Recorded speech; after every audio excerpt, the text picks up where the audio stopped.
ఈ ఆర్టిఫిషియల్ ఉద్యమాలను ఇయాల మన కళ్ళగట్టినట్టు చూపించాలనే ప్రయత్నం చేస్తారు.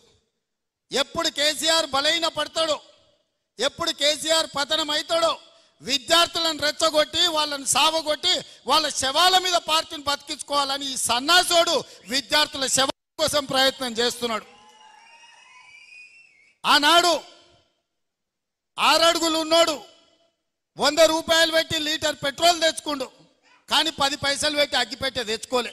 పెట్రోల్ డ్రామాతో హరీష్ రావు డ్రామా ఆడితే ఇది నిజం అనుకొని శ్రీకాంతాచార్య అని పేదోళ్ళ బిడ్డ పెట్రోల్ పోసుకొని తెలంగాణ ఉద్యమంలో ప్రాణ త్యాగం చేశాడు.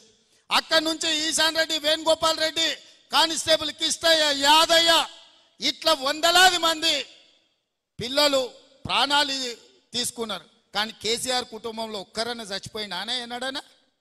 మళ్ళీ ఇప్పుడు అదే మోతీలాల్ అని ఒక లంబాడి బిడ్డను ఇవాళ రెచ్చగొట్టి దీక్ష కూసబెట్టారు. ఇంకొక బక్క జడ్సన్ అని ఒక దళితుని దీక్ష కూసబెట్టారు. ఇవాళ ఇంకో కోచింగ్ సెంటర్ ఆయన దీక్ష కూర్చున్నాడు. ఎందుకు మోతీలాల్ కూర్చోవాలి, ఎందుకు బక్క జడ్సన్ కూర్చోవాలి?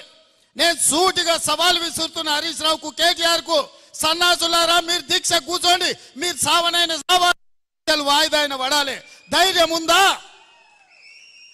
రాండి ఉస్మానియా యూనివర్సిటీకి వచ్చి ఆర్ట్స్ కాలేజ్ ముందల బామార్దుల ఆమరణ నిరాహార దీక్ష కూర్చోండి.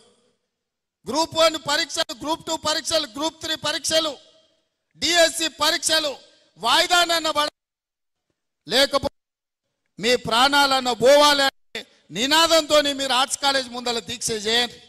మేము కాపలా ఇస్తాం, మిమ్మల్ని ఎవ్వడు ఆపడు, సూతం ఎన్రోల్ చేస్తారు.